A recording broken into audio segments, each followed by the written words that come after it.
അന്താരാഷ്ട്ര വാർത്തയിലേക്ക് പോകണം. അപ്പോൾ ഐസനോട് ചില വിശേഷങ്ങൾ കൂടി ചോദിക്കണം. എന്തായാലും ഇറാനിലെ സംഘർഷം മൂലം അവിടെയുള്ള ഇന്ത്യക്കാരെ ഒഴിപ്പിക്കാനുള്ള നടപടികളൊക്കെ ആരംഭിച്ചിട്ടുണ്ട്. ഭാരതീയരുമായുള്ള ആദ്യ വിമാനം ഇന്ന് ഡൽഹിയിലെത്തും. ഒപ്പം സുരക്ഷാ ഭീഷണിയെ തുടർന്ന് വിദേശകാര്യ മന്ത്രാലയം നേരത്തെ തന്നെ പൗരന്മാർക്ക് ജാഗ്രതാ നിർദ്ദേശം നൽകിയിരുന്നു. വിവരങ്ങളുമായി ഐസൺ ജോസ് ചെയ്തിട്ടുണ്ട്. ഐസൺ, നിലവിലെ അവിടുത്തെ അവസ്ഥ ഇന്ത്യക്കാരെ എങ്ങനെയാണ് ബാധിക്കുന്നത്? ഒപ്പം ഇറാനിലെ ഈ സംഘർഷത്തിന് അയവ് വരുത്താൻ എന്തെങ്കിലും നടപടികൾ അല്ലെങ്കിൽ എന്തെങ്കിലും തരത്തിലുള്ള ഇടപെടലുകൾ ഉണ്ടാകുന്നുണ്ടോ? മറ്റു രാജ്യങ്ങൾ എങ്ങനെയാണ് ഇറാനിലെ ഈ പ്രക്ഷോഭത്തെ നോക്കിക്കാണുന്നത് ഐസൺ? അശ്വതി, തീർച്ചയായും ഈ ഇറാനിലെ പ്രക്ഷോഭം എന്ന് പറയുമ്പോൾ അല്ലെങ്കിൽ അവിടെയുള്ള ജനകീയ പ്രതിഷേധം എന്ന് പറയുന്നത് വലിയ രീതിയിലുള്ള ഒരു സംഘർഷം തന്നെ സൃഷ്ടിക്കുന്ന ഒരു സാഹചര്യമാണ് ഇപ്പോൾ ഉള്ളത് എന്നതൊരു യാഥാർത്ഥ്യമാണ്. നമുക്കറിയാവുന്നതാണ്, 2600-ഓളം പേർ 2700-ഓളം പേർ കൊല്ലപ്പെട്ടു എന്ന റിപ്പോർട്ടുകളെല്ലാം തന്നെ സ്ഥിരീകരിക്കാത്ത റിപ്പോർട്ടുകൾ പുറത്തു വരുന്നുണ്ട്. എന്നാൽ 2500-ലേറെ പേർ കൊല്ലപ്പെട്ടു എന്ന് ഔദ്യോഗികമായി സ്ഥിരീകരിക്കപ്പെടുന്നുണ്ട്. അന്താരാഷ്ട്ര മാധ്യമങ്ങളെല്ലാം തന്നെ സ്ഥിരീകരിക്കുകയും ചെയ്യുന്നുണ്ട്. ഈ ഒരു പശ്ചാത്തലം നിൽക്കുന്നുണ്ടെങ്കിലും അതിന് 5 ഇരട്ടിയോളം മരണസംഖ്യ ഉണ്ടായിട്ടുണ്ട് എന്നൊരു യാഥാർത്ഥ്യവും നിലനിൽക്കുന്നുണ്ട്. ഈ ഒരു സാഹചര്യത്തിലാണ് ഇറാനിലെ ജനത വലിയൊരു സംഘർഷാവസ്ഥ നേരിടുന്ന ഒരു പ്രക്ഷോഭം നേരിടുന്ന ഒരു സാഹചര്യത്തിൽ ഭാരതീയ പൗരന്മാരെ എല്ലാം തന്നെ തിരിച്ചു കൊണ്ടുവരാനുള്ള കൃത്യമായ നടപടികൾ ആരംഭിച്ചിരിക്കുന്നത്. ആ നടപടികളുടെ ഭാഗമായി ഇന്ന് ഒരു വിമാനം എത്തുമെന്ന റിപ്പോർട്ടാണ് ഇപ്പോൾ പുറത്തു വരുന്നത്.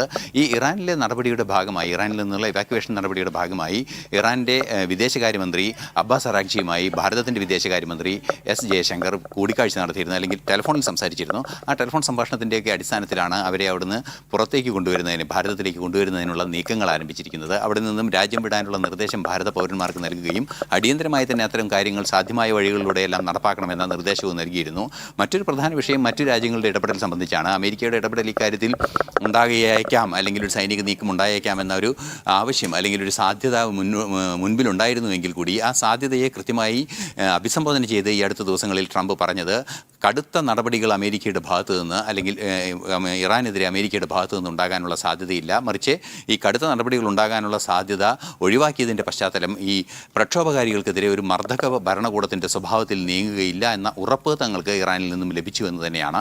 അപ്പോൾ അത്തരത്തിലൊരു സാഹചര്യം നിലനിൽക്കുമ്പോൾ കാര്യമായൊരു ഇടപെടൽ അന്താരാഷ്ട്ര തലത്തിൽ ഉണ്ടാകേണ്ട സാധ്യത നിലവിലില്ല എന്നാണ് മനസ്സിലാക്കാൻ സാധിക്കുന്നതെങ്കിൽ കൂടി ഇതെല്ലാം തന്നെ ദിവസങ്ങൾക്കുള്ളിൽ മാറിമറിയാനുള്ള സാധ്യത ഒട്ടും തന്നെ തള്ളിക്കളയാനാവില്ല. മറ്റൊരു പ്രധാന വിഷയം, ഇപ്പോൾ അയത്തുള്ള അലി ഖമൈനി, ഇറാൻ്റെ ആത്മീയ നേതാവ് കൂടിയായ, ഇറാൻ എന്ന ഇസ്ലാമിക് റിപ്പബ്ലിക്കിൻ്റെ ആത്മീയ നേതാവ് കൂടിയായ അയത്തുള്ള അലി ഖമൈനി ഇപ്പോൾ വാർത്തകളിലൊന്നും നിറഞ്ഞു നിൽക്കുന്നില്ല, അല്ലെങ്കിൽ വാർത്തകളിൽ അദ്ദേഹത്തെ സംബന്ധിച്ചുള്ള പരാമർശമില്ല. പക്ഷേ നേരത്തെ ഒരു വാർത്ത പുറത്തു വന്നിരുന്നു, മോസ്കോയിലേക്ക് അദ്ദേഹം രാഷ്ട്രീയ അഭയത്തിനായി ശ്രമിക്കുന്നു എന്ന റിപ്പോർട്ടുകളെല്ലാം തന്നെ വന്നിരുന്നു. അത്തരത്തിലുള്ള സാഹചര്യങ്ങൾ എന്തെങ്കിലും സംഭവിച്ചിട്ടുണ്ടോ എന്ന ഏറ്റവും സുപ്രധാനമായ വിഷയമാണ് ഇപ്പോൾ അന്താരാഷ്ട്ര മാധ്യമങ്ങളെല്ലാം തന്നെ, അല്ലെങ്കിൽ അന്താരാഷ്ട്ര നിരീക്ഷകരെല്ലാം തന്നെ ഏറെ കൗതുകത്തോടെ ഇറാനെ സംബന്ധിച്ച് നിരീക്ഷിക്കുന്നത്. അശ്വതി.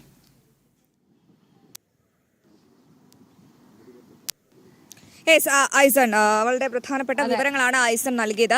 ഐസണെ ഒരു തൃശ്ശൂരുകാരനാ, അപ്പോൾ ഞാൻ ഇങ്ങോട്ട് വരുന്നിടത്ത് പരിഭവം പ്രകടിപ്പിച്ചിരുന്നു. എൻ്റെ നാട്ടിലേക്കാ പോണത്. ഐസൺ, പരിഭവം വല്ലതും ഉണ്ടോ ഇങ്ങോട്ടേക്ക് വരാത്തതിന്? തൃശ്ശൂർ അടിപൊളിയാണ് കേട്ടോ, ഐസനെ പോലെ പൂരം വൈബിലേക്ക് തൃശ്ശൂർ കടന്നിരിക്കുകയാണ്. പരിഭവമൊന്നുമില്ല, എങ്കിലും തൃശ്ശൂര് ഇപ്പോൾ നിങ്ങൾ നിൽക്കുന്ന സ്ഥലത്ത് നിന്ന് ഒരു 1.5 കിലോമീറ്റർ പോയാൽ എൻ്റെ വീടാണ്. എൻ്റെ വീട്ടിലേക്ക് ഞാൻ നിങ്ങളെല്ലാവരെയും ക്ഷണിക്കുക. ചെറിയൊരു വിഷമം.